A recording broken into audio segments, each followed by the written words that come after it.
اعوذ باللہ من الشیطان الرجیم، بسم اللہ الرحمن الرحیم۔ السلام علیکم ورحمۃ اللہ وبرکاتہ۔ آج کی ہماری آیت ہے اہدنا الصراط المستقیم۔ یہ وہ دعا ہے، ہدایت کی دعا، کہ جس کا جواب قرآن ہے۔ اب تک سب کچھ سورہ فاتحہ میں ایک سیکوینس میں چلتا آ رہا ہے۔ سب سے پہلے اللہ تعالیٰ کا انٹروڈکشن آیا، پھر بندے کا وعدہ آیا، کانٹریکٹ، کہ ایاک نعبد و ایاک نستعین۔ اب بندہ اللہ تعالیٰ سے ہدایت مانگتا ہے۔ یہ بھی ایک بہت لاجیکل بات ہے۔ ہم نے اکثر دیکھا ہے جب بھی کوئی بندہ پہلے دن کسی جاب پر آتا ہے تو وہ باس کے کمرے کے باہر جا کے کھڑا ہو جاتا ہے کہ جی اب مجھے بتائیں کہ میں کیا کروں، اس جاب میں مجھے کیا کرنا ہوگا۔ ہم بھی گھر میں کبھی کوئی ماسی رکھتے ہیں، کوئی نوکر چاکر رکھتے ہیں، تو وہ پہلے دن کام پہ آتا ہے اور آ کے کھڑے ہو کے ہم سے پوچھتا ہے کہ جی باجی مجھے بتائیں مجھے کیا کرنا ہوگا۔ کوئی بھی کانٹریکٹ سائن کرنے کے بعد انسان کو سب سے پہلے انسٹرکشنز چاہیے، جنہیں ہم ہدایات کہتے ہیں، کہ اب میں کیا کروں۔ ہم بھی اس پوائنٹ پہ اللہ تعالیٰ سے کہتے ہیں کہ اے اللہ، عبودیت کا جو وعدہ ہم نے تجھ سے کیا ہے تو اب ہمیں انسٹرکشنز دے، ہماری رہنمائی فرما، ہمیں ہدایت عطا فرما کہ ہم کیسے اس راستے تک پہنچیں جو سیدھا جنت تک جاتا ہو۔ ہم زندگی کے ٹیڑھے میڑھے راستوں میں بھٹکے ہوئے لوگ ہیں، سخت کنفیوژن کا شکار ہیں۔ ایسے میں ہمیں وہ سیدھا راستہ دکھا جو فلاح تک پہنچا دے۔ ہم اللہ تعالیٰ سے بہت سی چیزیں مانگتے ہیں اس دنیا کے لیے، خوشحالی، رزق، صحت، اولاد، لیکن کوئی بھی چیز ایسے نہیں مانگتے جیسے ہدایت مانگتے ہیں۔ دن میں 5 وقت نماز میں کی ہر رکعت میں ہم بار بار اللہ تعالیٰ سے اللہ تعالیٰ ہدایت دے، اللہ تعالیٰ ہدایت دے، اللہ تعالیٰ ہدایت دے، اتنی بار ایک دن میں۔ اللہ تعالیٰ نے اس دعا کو نماز کا حصہ ہی بنا دیا، یہاں تک کہ نماز اس دعا کے بغیر مکمل ہی نہیں ہے، ہو ہی نہیں سکتے۔ کیوں؟ اس لیے کہ ہدایت ہی وہ چیز ہے جو کامیابی اور ناکامی میں فرق کرتی ہے۔ ہمارے پاس دنیا کی ہر نعمت ہو اور ہدایت نہ ہو تو ناکامی ہے۔ فرعون، قارون، نمرود، ان کے پاس دنیا کی ہر شے تھی، ہر نعمت تھی، لیکن کیا ہم انہیں کامیاب کہہ سکتے ہیں؟ صرف کیا نہیں تھا ان کے پاس؟ ہدایت۔ اور صرف ہدایت نہ ہونے کی وجہ سے وہ ہسٹری کے سب سے ناکام لوگ ہیں۔ اور دوسری طرف انبیاء کو دیکھیں تو زیادہ تر انبیاء چرواہے تھے، اپنے گھروں سے نکالے گئے، اپنی قوموں سے نکالے گئے، غریب تھے، در بدر تھے، فاقوں پہ زندگی گزار رہے تھے۔ صرف ایک چیز تھی، ہدایت، اور وہی سب سے بڑی کامیابی ہے۔ ہدایت ایسی نعمت ہے جو اللہ تعالیٰ نے صرف اور صرف اپنے ہاتھ میں رکھی ہے۔ ہم اللہ کی مدد کے بغیر ہدایت پر نہیں آ سکتے۔ وَاللَّهُ يَهْدِي مَن يَشَاءُ إِلَىٰ صِرَاطٍ مُسْتَقِيمٍ، اور اللہ جس کو چاہتا ہے اس کو صراط مستقیم کی طرف ہدایت دیتا ہے۔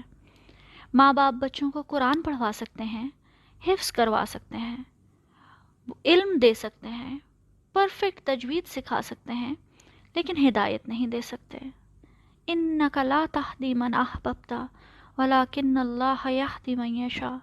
اے نبی صلی اللہ علیہ وسلم، آپ جس سے محبت کرتے ہیں اسے ہدایت نہیں دے سکتے، بلکہ اللہ جسے چاہتا ہے ہدایت دیتا ہے۔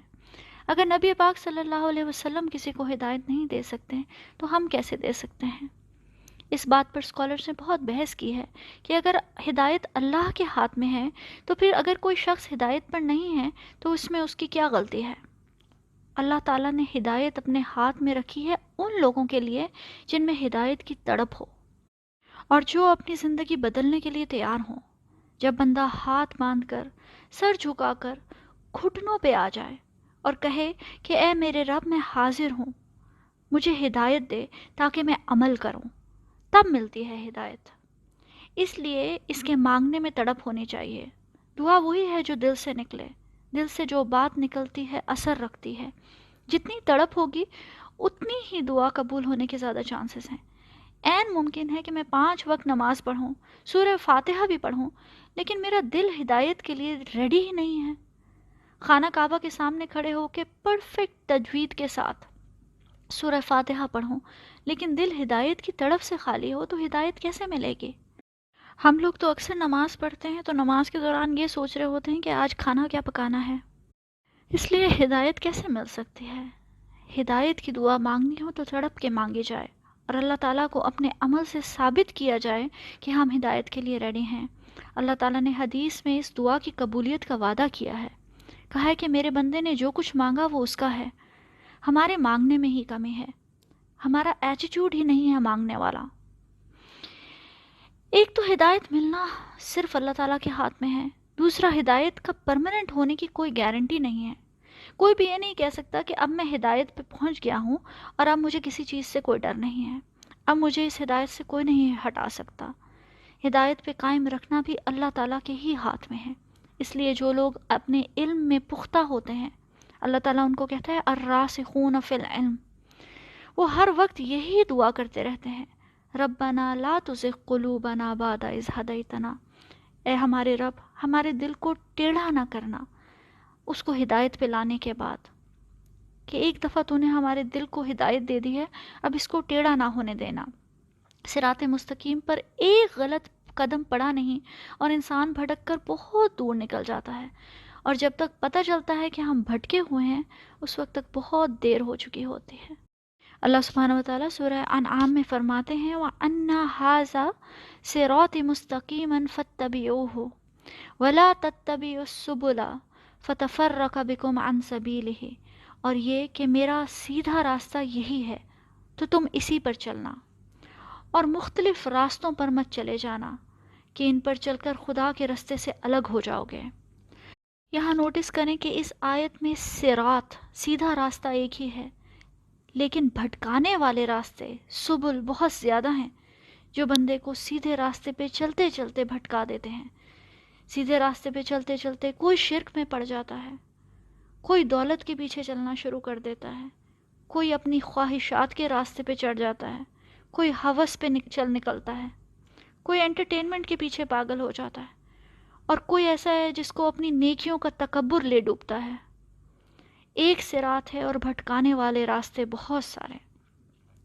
شیطان سورہ اعراف میں کھلا چیلنج دیتا ہے. اللہ سبحانہ و تعالیٰ سے شیطان کہتا ہے لا اقعدن لہم صراطک المستقیم، میں قسم کھاتا ہوں کہ میں ان کی گھات لگا کر بیٹھوں گا. کہاں پہ؟ صراطک المستقیم، تیری سیدھی راہ پر. یعنی کہ جو بندہ سیدھے راستے پہ چل رہا ہے وہ شیطان کا سب سے بڑا ٹارگٹ ہے. یہی وجہ ہے کہ دن میں 5 بار ہم آتے ہیں اللہ کے سامنے ہدایت مانگنے. ہر قدم پر ہدایت چاہیے. دن میں 100 ڈیسیجنز لینے ہوتے ہیں. ایک فیصلہ آپ کو صراط پر رکھے گا اور دوسرا بھٹکا دے گا. ہر وقت بندے کے پاس 2 چوائسز ہیں زندگی میں، یہ بولوں یا نہ بولوں، یہ سنوں یا نہ سنوں، یہ دیکھوں یا نہ دیکھوں، یہ کھاؤں یا نہ کھاؤں، یہ پیوں یا نہ پیوں. کون ڈیسائیڈ کرے گا؟ ہمارا رب ڈیسائیڈ کرے گا، اور رب کی کتاب ڈیسائیڈ کرے گی. اللہ تعالیٰ تیری گائیڈنس کی ضرورت ہے ہر قدم پر. ایک نماز سے دوسری نماز کے بیچ میں جتنے بھی فیصلے ہیں ان سب کے لیے تیری ہدایت کی ضرورت ہے. اب آگے آ جاتے ہیں صراط کے لفظ پر. صراط کے لفظ استعمال کرنے میں اللہ سبحانہ و تعالیٰ کی بہت حکمت ہے. جب ہم کہیں بھی جا رہے ہوتے ہیں کسی منزل کی طرف تو ایک ہی جگہ پہنچنے کے 2-3 مختلف راستے ہوتے ہیں. اکثر ہم ڈسکس بھی کر رہے ہوتے ہیں کہ دوسرا راستہ لے لو، اس راستے پہ بہت رش ہوگا، یا پھر گوگل میپ لگاؤ تو وہ بھی آپ کو ایک ہی منزل پر پہنچنے کے 2-3 مختلف متبادل راستے بتاتا ہے. لیکن صراط عربی زبان میں ایک ایسے راستے کو کہتے ہیں جس کا کوئی متبادل نہیں ہے، کوئی آلٹرنیٹو نہیں ہے. جس منزل پر ہم پہنچنا چاہتے ہیں اس تک پہنچنے کے لیے اس کے علاوہ کوئی اور راستہ نہیں ہے. اسی لیے لفظ صراط کی عربی زبان میں کوئی جمع نہیں ہے. راستے کے لیے بہت سارے لفظ قرآن میں آئے ہیں، جیسا کہ بشرا نے بتایا. سبیل کا پلورل ہے سبل، طریق کا پلورل ہے طرائق، لیکن صراط کا کوئی پلورل نہیں ہے. ایک واحد راستہ، سیدھا راستہ.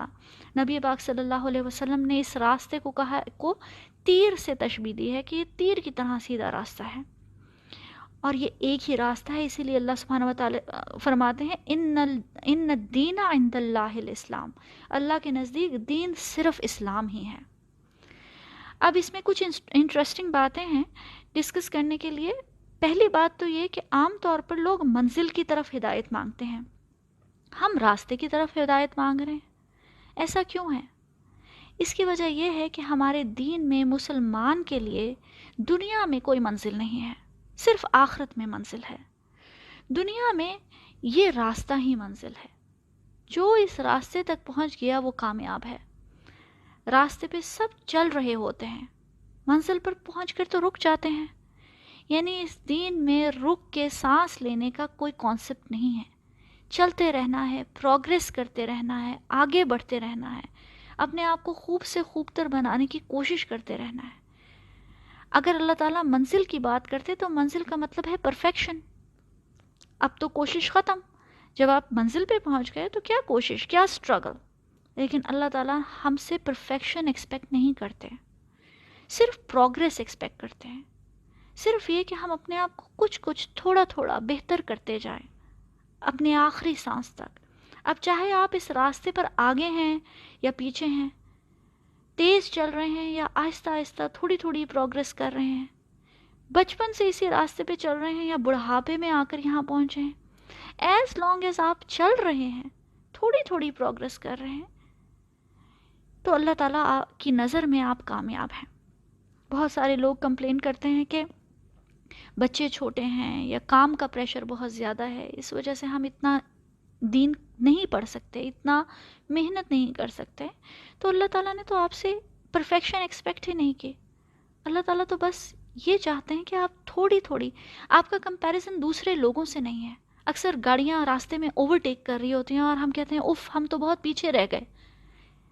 آپ کا کمپیریزن اپنے ساتھ ہے۔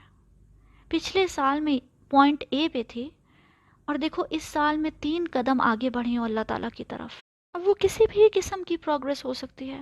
پچھلے سال آپ کو فجر میں اٹھنا بہت مشکل لگتا تھا، اب آپ مستقل فجر میں اٹھتے ہیں۔ پچھلے سال آپ ہیڈ کور نہیں کرتے تھے، اب آپ اپنا ہیڈ کور کرتے ہیں۔ ہر کسی کا ڈیفرنٹ کیپیبلٹی ہے، ہر قسم کی کسی کی ڈیفرنٹ گول ہے۔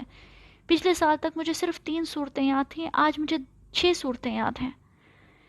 آپ نے اپنی بس پروگریس کرنی ہے اور اس راستے پہ چلتے جانا ہے، اور ایز لانگ ایز آپ یہ کر رہے ہیں اللہ تعالیٰ آپ سے خوش ہے اور آپ اللہ تعالیٰ کی نظر میں کامیاب ہیں بِإِذْنِ اللہ تعالیٰ۔ اللہ تعالیٰ نے راستے کی بات کی ہے اور منزل کی نہیں کی۔ اس کی ایک اور بہت بڑی وجہ ہے، وہ یہ کہ دنیا میں دیکھیں تو دنیا آپ کو ریزلٹس اور نتائج کے بیس پر جج کرتی ہے۔ 2 بچے ہیں، دونوں نے میٹرک کا ایگزام دینا ہے۔ ایک امیر بچہ ہے، لگژری میں زندگی گزار رہا ہے، ایئر کنڈیشنڈ کمرے میں بیٹھ کر پڑھتا ہے اور ایگزام میں ٹاپ کر لیتا ہے۔ دوسرا بچہ غریب ہے، پارٹ ٹائم جاب بھی کرتا ہے، رات کو سخت گرمی میں پڑھتا ہے، باپ بھی بیمار ہے، اس کے اوپر سٹریس بھی بہت زیادہ ہے اور وہ صرف اچھے نمبروں سے پاس ہو جاتا ہے۔ دنیا کس کو بہتر سمجھے گی؟ دنیا کس کے لیے تالیاں بجائے گی؟ ظاہر ہے اس بچے کے لیے جس نے ٹاپ کیا۔ دنیا ایفرٹ نہیں دیکھتی، دنیا یہ نہیں دیکھتی کہ غریب بچے کی کتنی ایفرٹ لگی ہے، کتنی محنت لگی ہے۔ بات یہ ہے کہ دنیا نتائج پہ فیصلے کرتی ہے، راستہ نہیں دیکھتی۔ اللہ سبحانہ و تعالیٰ راستہ دیکھتے ہیں، نتائج پہ فیصلہ نہیں کرتے۔ حضرت نوح علیہ السلام 950 سال اس صراط پر چلے، روز لوگ مذاق اڑاتے، روز تبلیغ کرنے جاتے، روز ناکامی ہوتی۔ 950 سال میں 80 لوگ بھی مسلمان نہیں ہوئے۔ اللہ تعالیٰ نے اگر ریزلٹس پہ فیصلہ کرنا ہوتا تو نوح علیہ السلام کا کیا ہوتا؟ زیادہ تر انبیاء کی قوموں پر عذاب آئے اس لیے کہ وہ اپنی پوری کوشش کے باوجود بھی اپنی قوم کو ہدایت تک نہیں پہنچا سکے۔ اس کا مطلب ریزلٹس تو کچھ نہیں تھے، لیکن راستہ بہت لمبا تھا۔ اس لیے صراط کا لفظ امپورٹنٹ ہے۔ جب آپ اس راستے پہ محنت کر رہے ہیں تو یہ نہ سوچیں کہ میں کتنی بھی کوشش کروں کوئی رزلٹ نہیں ملتا۔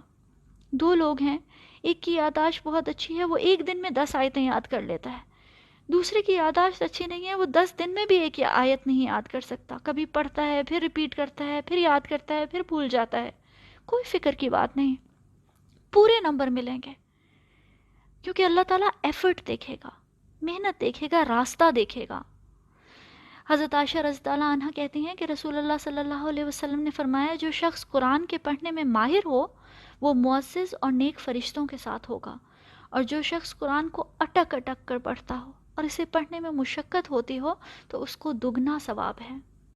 تو اس صراط پر آنے کے بعد جو بھی اس راستے کی محنتیں ہیں، کوششیں ہیں، ایفرٹس ہیں، ٹھوکریں ہیں، زخم ہیں، قربانیاں ہیں، چوٹیں ہیں، دکھ ہیں، صبر ہیں، وہ سارے کے سارے کاؤنٹ ہوں گے، سب کے مارکس ملیں گے، کچھ بھی ضائع نہیں ہوگا۔ اب جو آخری چیز میں ایک ڈسکس کرنا چاہ رہی ہوں وہ یہ کہ صراط کا لفظی مطلب ہی یہی ہے، سیدھا راستہ۔ تو پھر مستقیم کا کیا مطلب ہوا؟ مطلب جب صراط سے ہمیں پتہ چل گیا کہ سیدھے راستے کی بات ہو رہی ہے تو اللہ سبحانہ وتعالیٰ نے اسے مستقیم کیوں کہا؟ مستقیم کا لفظ قامہ سے آیا ہے۔ نماز میں قد قامت الصلاۃ ہوتا ہے تو ہم سب سیدھے کھڑے ہو جاتے ہیں۔ درخت مستقیم ہوتا ہے، یا زمین پہ جو کھمبے لگے ہوتے ہیں، جو پولز لگے ہوتے ہیں، وہ مستقیم ہوتے ہیں، یعنی کہ سیدھا اوپر۔ یہ راستہ سیدھا اوپر کی طرف جاتا ہے، جیسے ایک سیڑھی۔ اس کا مطلب جیسے جیسے انسان سیڑھی چڑھتا ہے ویسے ویسے دنیا سے دور ہوتا جاتا ہے، دنیا کی خوبصورتی، خواہشات، کشش سب ماند پڑنے لگتی ہے۔ ابھی پچھلے دنوں میں ایک اسکالر کا لیکچر سن رہی تھے، تو اس میں ان اسکالر نے بہت، شاید میں نے گروپ پہ بھی شیئر کیا ہو، بہت خوبصورت بات کی کہ جیسے جہاز اوپر جاتا ہے اور دنیا کی خوبصورتی ماند پڑتی جاتی ہے، جب اوپر سے دنیا کو دیکھو تو بڑی سے بڑی بلڈنگ بھی مٹی کا ڈھیر لگنے لگتی ہے، بڑی سے بڑی گاڑی، بڑے سے بڑا محل اپنی کشش کھو دیتا ہے، چونٹی کے برابر ہو جاتا ہے۔ اللہ سبحانہ وتعالیٰ سورہ اعراف میں ہمیں ایک ایسے شخص کی مثال دیتے ہیں جس کو اللہ تعالیٰ نے اپنی آیات دیں لیکن وہ بھٹک گیا۔ اللہ سبحانہ وتعالیٰ کہتے ہیں وَلَوْ شِئْنَا لَرَفَعْنَاهُ بِهَا وَلَكِنَّهُ أَخْلَدَ إِلَى الْأَرْضِ وَاتَّبَعَ هَوَاهُ، اگر ہم چاہتے تو ان آیات کے ذریعے سے اسے اور بلند کرتے، مگر وہ تو زمین کی طرف ہی دھنستا چلا گیا، زمین سے چپک گیا اور اس نے پیروی کی اپنی خواہشات کی۔ ہدایت پہ آنے کے بعد اس صراط مستقیم پر چلنے کا بھی یہی ایفیکٹ ہونا چاہیے کہ انسان جوں جوں اوپر جائے، جیسے جیسے اس سیڑھی پر چڑھے ہدایت کی، دنیا کی کشش اور خواہشات دل میں ماند پڑتی جائیں۔ اللہ سبحانہ وتعالیٰ سے دعا ہے کہ ہمیں ہدایت کی سچی تڑپ عطا فرمائے، ہمیں سیدھے راستے تک پہنچائے اور اس پہ چلنے اور قائم رہنے میں مدد فرمائے۔ آمین یا رب العالمین۔ السلام علیکم ورحمۃ اللہ وبرکاتہ۔